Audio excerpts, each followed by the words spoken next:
In this cover letter tutorial, we are going to provide a couple suggestions that you might want to keep in mind when you are writing your cover letter.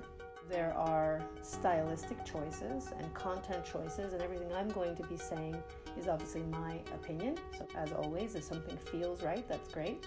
If you're really attached to something and you don't want to change it, don't do it. At first glance, I see this happen a lot, I've done it myself, is I see an extra page. So you want to keep your documents to one page if possible. So we just delete that extra spacing. And then we can get into the nitty-gritty because everything else looks pretty good. I would say these paragraphs look a bit robust, so maybe we can whittle them down, but we'll be able to tell that when we get into the content. The first place I focus on is the header. This header is not in the header itself, so I copy and paste it into the header, which sometimes allows a little bit more room in the document. This person, we're making up a mock person named Casey Zarnowski. We don't know if it's a male or female, but Casey has put their middle initial J. And in a case where your name is John Smith or something simple, putting in a differentiator like a middle initial might be a good idea, but in this case, it serves to not make the name flow as well. So Casey Zarnowski is pretty unique in and of itself.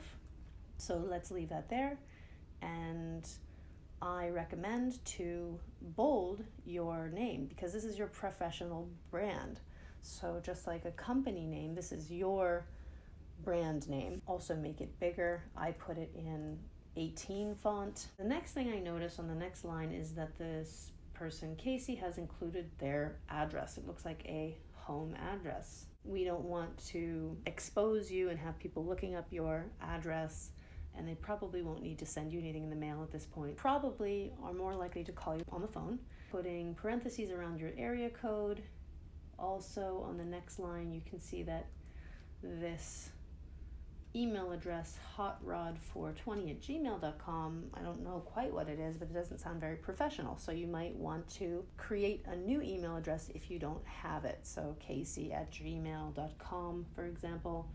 We can see that Gmail is misspelled with 2 L's, and obviously they can't reach you if the information is incorrect. So you certainly want to make sure that your contact information and everything within this document is correct.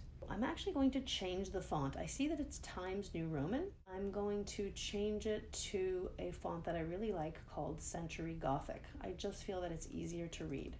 This person, this mock person, Casey, is applying for a job at Whole U. They're applying for a client relations manager position. Say who the letter is addressed to. To make it official letter, you could say the Whole U team. Find out where we're located in Boston, Mass. You also want to date your letter. So let's say it's June 28th, 2019. You could bring this date over to the right. Casey starts off the letter by saying hello, comma. This isn't so bad. I've seen worse. I think dear sir and madam is maybe even worse.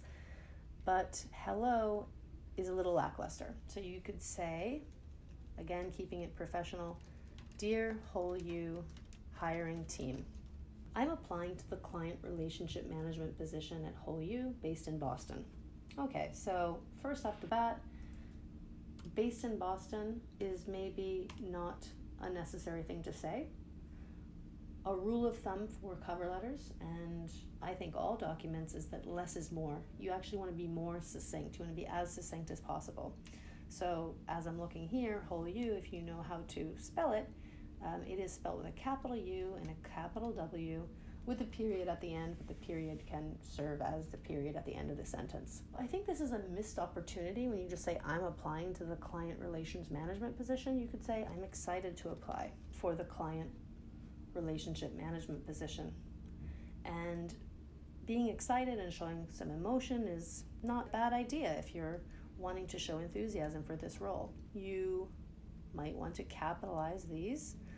It's actually client relations manager, so you obviously want to say the correct position, and if there's a requisition number, to include that as well. Here's a tip that I usually suggest to make this letter a little bit more approachable for the reader, and that is to bold certain parts of the letter to make them stand out. So the next sentence Casey says is, I think I may be the perfect candidate for this position because I have a lot of experience in customer service. Okay, I think I may be the perfect candidate. Well, think sounds a little bit weak. Maybe showing a little bit more confidence and saying, I am the perfect candidate for this position because I have a lot of experience in customer service. It's easy to say that, but maybe show that, demonstrate it. One way to do this is to put a colon and say, okay, I have this experience and here are the examples. Actually, that's what Casey does. This next one is, I have been a brand ambassador for XYZ Cola for the past year. Another way to break up the text and make it more readable is to add bullet points. So this could be a place where we add a bullet point. And this is a bulleted example of this previous statement. At this position, I travel to various places representing the brand and gathering new customers for XYZ Cola. Yes, we know that it's XYZ Cola because you just said that, so I would recommend to take out any redundancies or repetition that doesn't really add anything to the meaning or content. I post on various social media and created content for their social media platforms. I think that this sentence is good, but maybe it can be reversed. Rather than this, we could say, and it's present tense, so I create content and post on various social media platforms. So you just don't want to make your reader have to reverse things and try to figure out what you're saying. You want to make it as smooth as possible. Casey goes into saying, I track customer relations and preferences and draft. Again, we're staying present tense because I think it's still happening. Draft up, report on that information for the company to use. So I'm already losing track here, and maybe I want to put in another bullet. So I create content. That's a great place to put another bullet.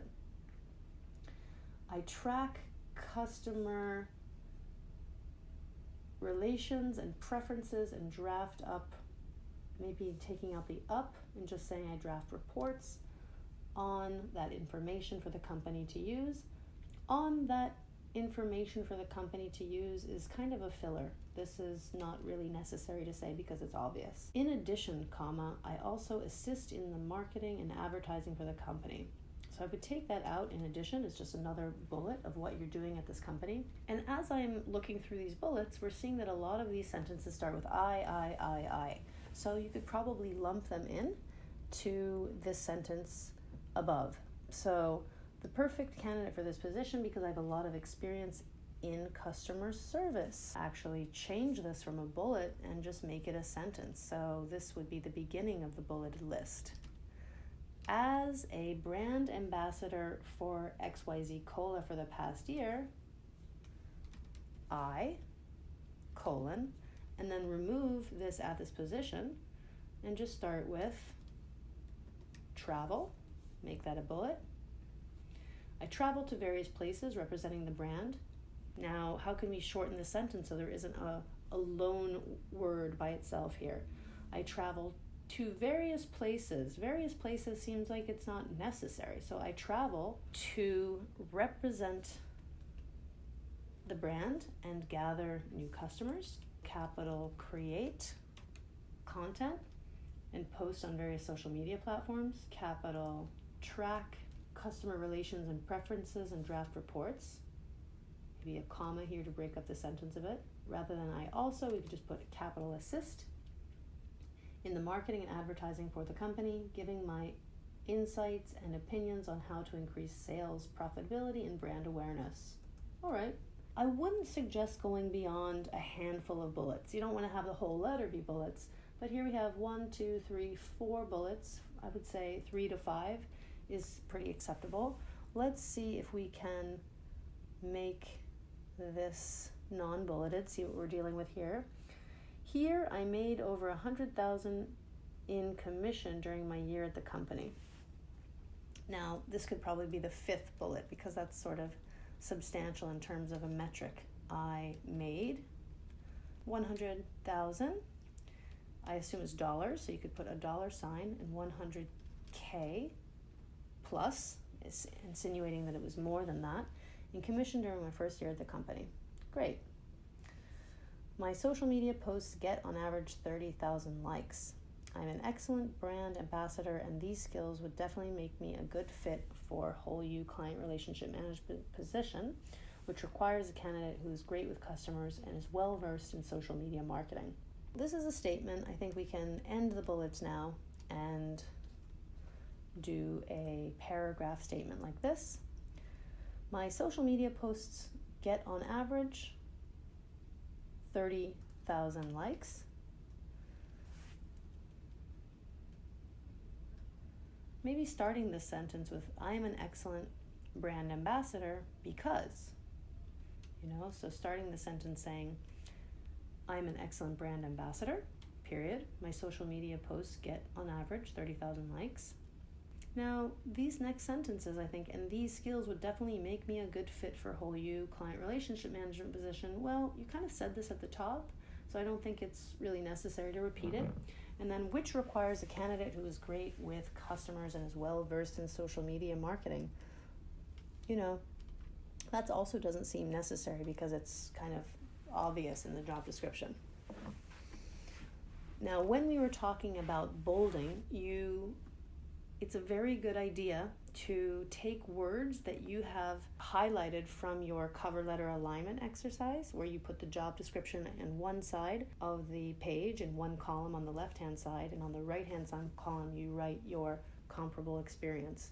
So picking out keywords to highlight from that right-hand column, here is where you could bold certain words that would indicate that you have those skills that they're asking for. So their eye will be drawn to those bold keywords, and they will say, oh wow, this person read the job description, is really speaking to us. Let's say new customers is something that is in the job description.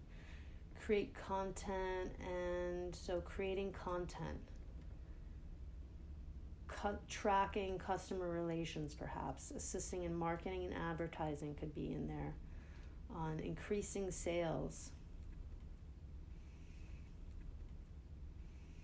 So brand, or maybe all of this, profitability and brand awareness. Maybe these are things all in the job description, and you see how your eye is drawn to this, but you're still reading the rest of the sentences to fill in the blanks of what they mean. Previously, I was a customer service representative at a tech company for 2.5 years. Now, for 2.5 years is, rather than spelling out 2.5 years, you could save this space by just saying 2.5 years. And then rather saying here, this is a filler word. I was the company's first line of defense against customers. Now, why would it be against customers? Defense, if you know the culture of Whole You and the language of the job description, defense sounds a little bit defensive. It sounds a little bit harsh or aggressive. So maybe this language is not fully in line with the tone of the job description. If you had read it, you would see that. I would actually take this sentence out completely because, again, you're not against customers, you're wanting to work with them. Maybe just saying, it was my responsibility to walk customers through technical issues, as well as, here you can just say and give information on our products and services. Here I had to use my quick thinking, problem solving when faced with tough issues that needed expertise in tech. This feels like a run-on sentence. Maybe deleting here, say, I used my quick thinking problem solving. I would choose one or the other because, again, this trips up the sentence a little bit. Used my problem solving, and maybe problem solving is one of the keywords that you've defined in the job description that you want to say that you have relevant experience for. So I used my problem solving when faced with tough issues that needed expertise in tech. For example, one customer had their entire system crash while using one of Tech's company program. I remained calm, represented the company well, and we ended up fixing the crash and restoring the customer's data. I actually like this anecdote in here. I think so many times we can say, yes, I have these skills, but we don't give examples. Now, this example might be better suited for an interview situation, if you're in a phone screening or in an interview when they're asking you to tell them about a time something happened. So you could save that for then. It's more conversational. So depending on your spacing, and I think that this is already a little crowded, here's something that I would take out so that you have more breathing room in your letter. This last sentence, it is this level-headedness and loyalty to the brand that would help me be a great first point of contact for the clients of Whole You. I think this relates to this last part of problem solving with tough issues. So rather than it is this level-headedness, just going out and saying it, this level-headedness and loyalty to the brand. Again, we can take out to the and just say brand loyalty. Less is more, main theme. This level-headedness and brand loyalty would help me be a great first point of contact for, how about Whole You's clients, rather than clients of. And here again, you want to make sure that you are capitalizing and spelling the company's name correctly. For fun, I love to ski and mountain bike. I think that this makes me well equipped for the job at Whole You because it means I like to take risks. Again, we're kind of short on space, so I might say that in your resume, putting an interest section at the bottom of your resume and maybe spelling out this mountain biking in your resume might be a good place to do that. So I would delete it from here. You want to end this letter in a strong way. So I am not afraid to think outside the box, accomplish a task that is scary, or do something out of my comfort zone if the payoff is worth it. It's kind of repetitive by thinking outside of the box, accomplishing a task that is scary, or doing something out of my comfort zone. Typically things that are out of our comfort zone are scary, so let's take out this part and just say, I am not afraid to think outside of the box or do something out of my comfort zone. Now, if the payoff is worth it, this is a case-by-case situation. How do we know it's worth it to you? This kind of makes the reader stop and pause. And so I wouldn't include that. It is important for companies to have the same mentality, and I would be honored to move Whole You in that direction. Let me know if you want to chat. So my opinion here as a reader is saying, well, you're telling me what companies, their mentality should be. This ending is very weak. It kind of started out strong. I'm not afraid to think outside the box or do something out of my comfort zone. Maybe here would be, I believe these skills would be a valued addition to the Whole You team. Obviously, ending with, let me know if you want to chat. Sometimes it's appropriate to use more casual language, but I think in this case, just saying something that's more assertive. I usually like to end with, I welcome the opportunity to discuss my candidacy with you. Thanks so much is sort of a casual closing. So you could say something more like, thank you for your consideration. And then Casey. You could include your last name. That's pretty standard as far as I see, but I actually like how this just says your first name. You're already making yourself approachable by not also including your last name. So those are a couple high-level tips. I'm already seeing that there is a typo there. Obviously, you're going to go through this, run a spell check, and see if everything is accurate and spelled correctly. Every time you write a cover letter, have somebody else read it. Have a friend read it, or hire a coach or advisor to look through it and help you edit it, because it's always helpful to have a second set of eyes, even when you think it's the final product. At first glance, at Casey's application, coming in to apply for a client relations position at Whole You, I would not be drawn to this application because of the errors, because of the run-on sentences. It wasn't that appealing. I think with some polishing, this application could be something that I consider for an application. So hopefully those suggestions were helpful as you think through writing your cover letter. Thank you so much for listening to this tutorial. You will see that there is a downloadable checklist for you to use for both your resume and your cover letter. Hopefully this will help you gain clarity and confidence as you apply for your future employment.